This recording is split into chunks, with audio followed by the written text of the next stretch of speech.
Hello friend, आप सभी का मेरे यूट्यूब चैनल डी के इंडिया फर्स्ट पर एक बार फिर से बहुत बहुत स्वागत है। दोस्तों, आज हमारे साथ है 65वीं बीपीएससी में सेलेक्ट हुए सुजीत सर। उनसे मैं आपको मुखातिब कराने वाला हूं और उन्होंने जो है यह जर्नी कैसे शुरू किया और साथ ही साथ इन्होंने पीटी मेंस कैसे क्लियर किया और साथ ही साथ इंटरव्यू में कैसे अच्छा स्कोर हासिल किए। और क्योंकि आपको मैं जानकारी के लिए बता दूं कि इनका जो पूरे बिहार में 345वां रैंक आया है 65वीं बीपीएससी में। तो सबसे पहले सर आपको बहुत बहुत कॉन्ग्रेचुलेसन, क्योंकि आपने बीपीएससी का जो लोग हवा बनाए हुए हैं कि बहुत बड़ा एक एग्ज़ाम है, इन्होंने जो है अपने एक गांव में ही रह के सेल्फ स्टडी करके जो है इस मुकाम को हासिल किए हैं। तो सबसे पहले सर आप अपना इंट्रो और आपने यह जर्नी कैसे हासिल किया उसके बारे में थोड़ा ब्रीफली बताइए। सिविल सेवा की तैयारी करने वाले मेरे प्यारे मित्रों, नमस्कार। मैं सुजीत कुमार 65वीं बीपीएससी मुख्य परीक्षा 65वीं बीपीएससी में फाइनली रिजल्ट 345वां रैंक हासिल किया हूं और बिहार शिक्षा सेवा मुझे पोस्ट मिली है। मैंने खुद स्वाध्याय किया है। बीपीएससी में ऑप्शनल सब्जेक्ट मेरा ज्योग्राफी रहा है और मीडियम हिंदी रहा है। ये मेरा दूसरा प्रयास था। फर्स्ट प्रयास में मैंने इंटरव्यू तक पहुंचा था। दोस्तों, बीपीएससी की तैयारी करने के लिए एक आत्मसमर्पण का होना बहुत ज़रूरी है।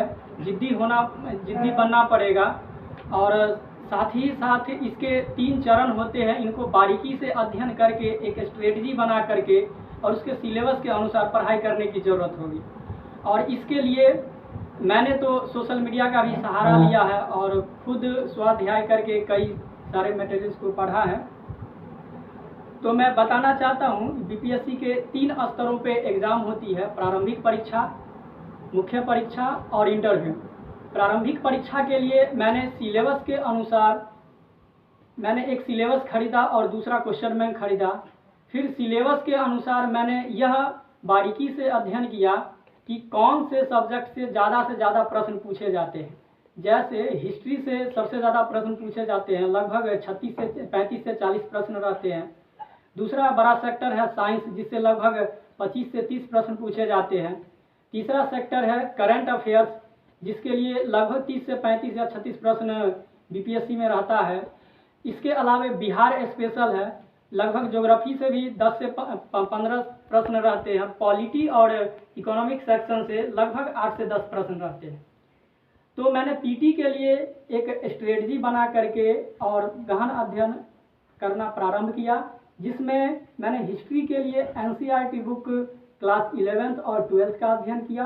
साथ ही आधुनिक भारत वाले पोर्शन से बहुत सारे प्रश्न पूछे जाते हैं, तो मैंने उसके लिए स्पेक्ट्रम बुक पढ़ा है। लेकिन एसके पांडे सर का भी एक बुक है, उसके बाद बिपिन चंद्रा सर का भी बुक है। ये बहुत अच्छे बुक हैं, तो आप इनको भी अध्ययन कर सकते हैं। दूसरा, साइंस के लिए मैंने जनरल लूसेंट, जो स्पेशल लूसेंट की साइंस की एक अलग बुक आती है, मैंने उसका अध्ययन किया। और साथ ही इसके लिए जो घटना चक्र थे, जो क्वेश्चन बैंक के रूप में आते हैं, मैंने उसको स्वाध्याय किया। इसके अलावा करंट अफेयर्स के लिए मैंने एडिटोरिया का मैगजीन को पढ़ा और इससे पहले मैं यूट्यूब चैनल से भी उनसे जुड़ा था, तो एडिटोरिया के करंट अफेयर्स को मैं यूट्यूब के माध्यम से देखता रहा। बिहार स्पेशल के लिए एडिटोरिया यूट्यूब चैनल पे ही लगभग 11 से 12 वीडियो बिहार स्पेशल का डाला हुआ है, तो मैंने उसका अध्ययन किया और मार्केट में उपलब्ध कोई एक बुक का मैंने स्वाध्याय किया ताकि मैं अप टू डेट हो सकूं। और इसके अलावे पॉलिटी के लिए एम लक्ष्मीकांत सभी लोग पढ़ते हैं सिविल सेवा के लिए, ताकि वो मेंस में भी काम देता है। तो मैंने इन सारे सेक्टरों पे अध्ययन किया और एक स्ट्रेटेजिक के साथ मैंने, इसलिए इस रणनीति को बता रहे हैं क्योंकि जैसे मॉडर्न इंडिया से बहुत सारे प्रश्न आते हैं, लेकिन लोग मॉडर्न इंडिया का मतलब पूरा किताब को पढ़ना प्रारंभ कर देते हैं। लेकिन मेरी जहाँ तक अनुभव रहा है, ज़्यादातर मॉडर्न इंडिया से 2 ही 3 ऐसे सेक्शन हैं जो जहाँ से प्रश्न बहुत सारे आते हैं। जैसे सामाजिक धार्मिक सुधार आंदोलन से, उसके बाद विभिन्न प्रकार के पत्र पत्रिका के भी माध्यम से, और जो भी राष्ट्रीय आंदोलन है और उन राष्ट्रीय आंदोलन में खास के बिहार से रिलेटेड जिन राष्ट्रवादी नेताओं का संबंध रहा है, यहाँ से हिस्ट्री सेक्शन से बहुत सारे प्रश्न उठाए जाते हैं। ठीक उसी प्रकार से साइंस में बायोलॉजी से, रोग एवं उसके उपचार से, पादप के अकारिकी से, इन सब सारे सेक्टरों से, फिर सेल से बहुत सारे प्रश्न पूछे जाते हैं, ब्लड से प्रश्न पूछे जाते हैं। तो इन चीज़ों को आपको अध्ययन करके एक रणनीति बनाना होगा। और पीटी के लिए जो लगभग 150 नंबर की परीक्षा होती है, इसमें आपको 100% कन्फर्म आपको 100 नंबर लाना पड़ेगा, तब जा कर के आप में ये आत्मविश्वास भी रहेगा और आगे मेंस की भी तैयारी आप कर सकते हैं। दूसरा चरण मुख्य परीक्षा का होता है, जिसमें लगभग 4 विषय का आपको एग्जाम देना पड़ेगा। जीएस फर्स्ट, जीएस सेकेंड, एक हिंदी पेपर है, कंपलसरी है, लगभग 30% आसानी से आप लोग नंबर ले आइएगा। इसके अलावे आपका एक ऑप्शनल सब्जेक्ट होता है। ऑप्शनल सब्जेक्ट चुनते समय कुछ चीज़ों को आपको ध्यान में रखना पड़ेगा। मेरा ऑप्शनल सब्जेक्ट ज्योग्राफी है।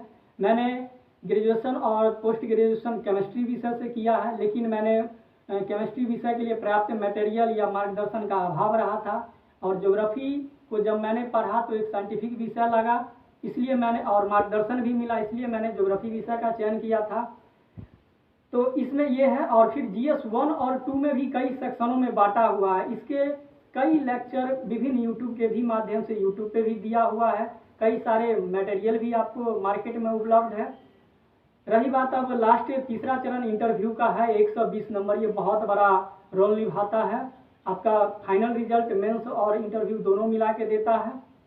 इसके लिए मैंने पहले अपने जिला मुख्यालय समस्तीपुर के नियोजन पदाधिकारी से मिला, और उनका प्यार और सहयोग हमेशा मिलता रहा। उनके सामने मैं कई मॉक इंटरव्यू भी दिया, और उन्हीं के माध्यम से माइंड्स टुगेदर करके एक संस्था है पटना में, जिसमें कई आईएएस अधिकारी और कई गुरुजनों का फ्री ऑफ कॉस्ट बीपीएससी के लिए वो कार्यक्रम चलाते हैं। मुझे उनसे लगभग 20 दिन पहले जुड़ने का मौका मिला, मैं लेट से जुड़ पाया था।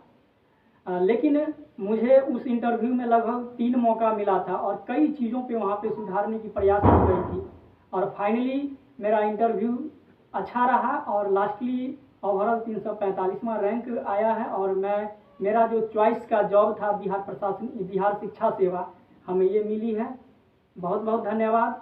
और दीपक सर का जो इतने दूर से गांव में आए हैं हम लोग के माध्यम से आप लोग को मोटिवेट करने के लिए, या उस वैसे बच्चों के मोटिवेट करने के लिए जिनकी आर्थिक स्थिति बहुत कमज़ोर है, या उनको किसी भी तरह का सामाजिक या पारिवारिक दायित्व आ जाता है जिसमें उलझ जाते हैं। खास करके हमारे बहनों और स्पेशली महिलाओं के लिए मैं ये कहना चाहूँगा कि उनके लिए सरकार के द्वारा भी कई परियोजनाएं चलाई जा रही है। सिविल सेवा में भी आप लोगों को लगभग 35% का आरक्षण मिला है। तो आप अंदर से उस एनर्जी को लाइए, उस जिद्दीपन को लाइए। और लोग कहते हैं, हमें भी कहते थे, अरे बहुत बड़े जिद्दी हो, लेकिन अगर कुछ अच्छे करने के लिए जिद्दी पालना पड़े तो ये बहुत बड़ी बात है, और आप पालिए जिद्दी।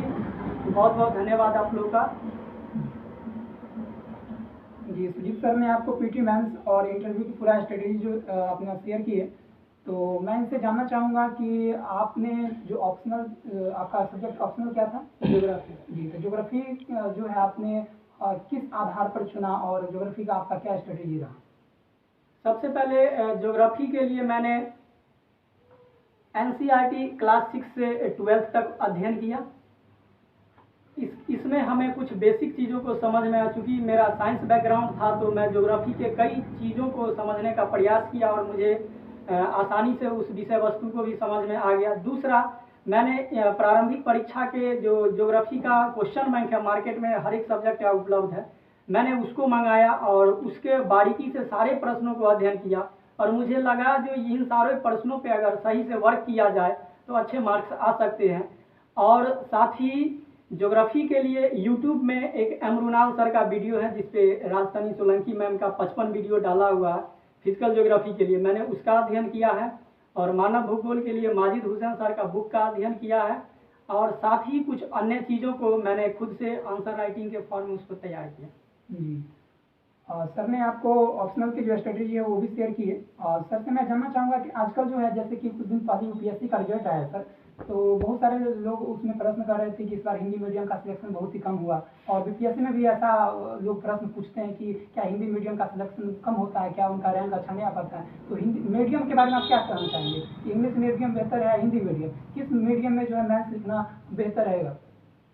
मेरा जहाँ तक मानना है, और कई गुरुजनों से मैंने सलाह भी लिया है, तो उनका भी कहना है कि सिविल सर्विस सेवा में मीडियम कोई बड़े मायने नहीं रखता है। हालांकि इंग्लिश माध्यम वाले बहुत सारे छात्र भाग लेते हैं, तो संभावनाएं स्वाभाविक है उनका सिलेक्शन होने का नंबर ऑफ कैंडिडेट्स ज़्यादा होंगे। तो लोगों में यह एक भ्रम आ जाती है जो इंग्लिश वाले लोग ही या छात्र ही बहुत सारे इसमें आ गए हैं। ऐसा कुछ भी नहीं है। मेरा भी हिंदी माध्यम रहा है और कई हमारे मित्र भी हैं जिन्होंने इंटरव्यू तक पहुँचे, उनका भी हिंदी माध्यम रहा है। और जहाँ तक इंटरव्यू की बात है, इंटरव्यू में भी कई लोग को भ्रांति आ रहता है जो मैं हिंदी मीडियम का हूँ तो क्या वहाँ इंग्लिश में हमसे प्रश्न किए जाएंगे। ऐसा बिल्कुल भी नहीं है। आपका शुरुआत वहाँ हिंदी मीडियम से ही होता है, लेकिन कुछ बच्चे जो इंग्लिश में कंफर्ट है वो अनुमति लेकर के वहाँ पे चेयरमैन से अनुमति ले लेता है, जो सर मैं comfortable in speak in English, तो वो बोलते हैं यस यस कोई बात नहीं, चलिए इंग्लिश में ही हम लोग बात करते हैं। तो लोग इंग्लिश में भी मौके जिनका स्ट्रेटजी इंग्लिश में रहता है वो इंग्लिश में देते हैं। मैंने हिंदी में दिया है इंग्लिश मैंने इंटरव्यू, और अच्छा इंटरव्यू मिला है जी। तो दोस्तों आपका जो कंफ्यूजन है मीडियम को लेके तो यहाँ तक लगभग क्लियर हो चुका होगा। दोस्तों सर से मैं एक चीज़ और जानना चाहूँगा कि सर बहुत ही आपको पता है कि सर जो है ग्रामीण पृष्ठभूमि से ताल्लुकात रखते हैं, तो मैं इनसे जानना चाहूँगा कि ग्रामीण पृष्ठभूमि में रहते हुए बहुत सारी समस्याओं का सामना करते हुए इन्होंने ऐसे मतलब कि बहुत बड़ी जो बीपीएससी एग्जाम है इसका इन्होंने अपना एक कह सकते हैं 345वां रैंक ला के बिहार शिक्षा सेवा में अपना स्थान हासिल किए हैं।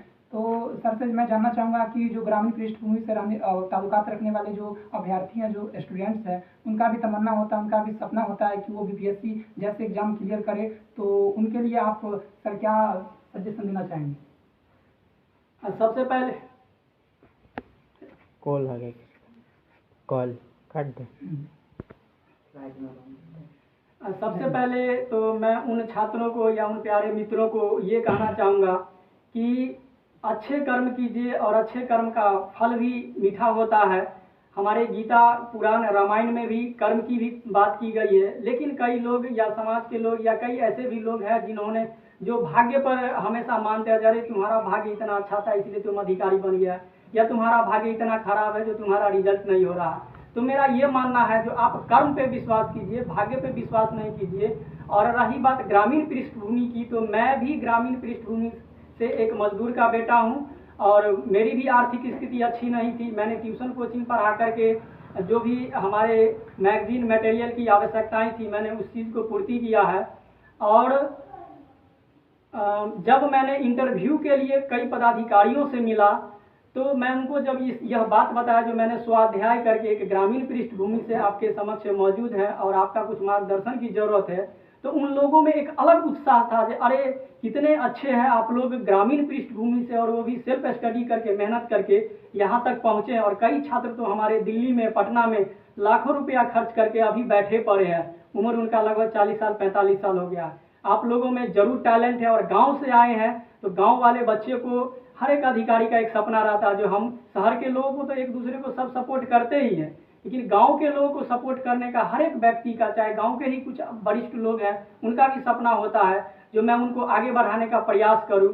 तो मुझे भी कई अधिकारियों का सपोर्ट मिला है, सहारा मिला है, जिसके बदौलत मैं आज यह रैंक हासिल कर पाया।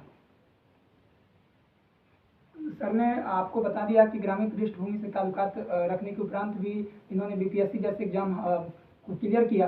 तो सर से मैं लास्ट में जानना चाहूँगा कि सर इस सफलता का श्रेय जो है आप किसे देना चाहेंगे?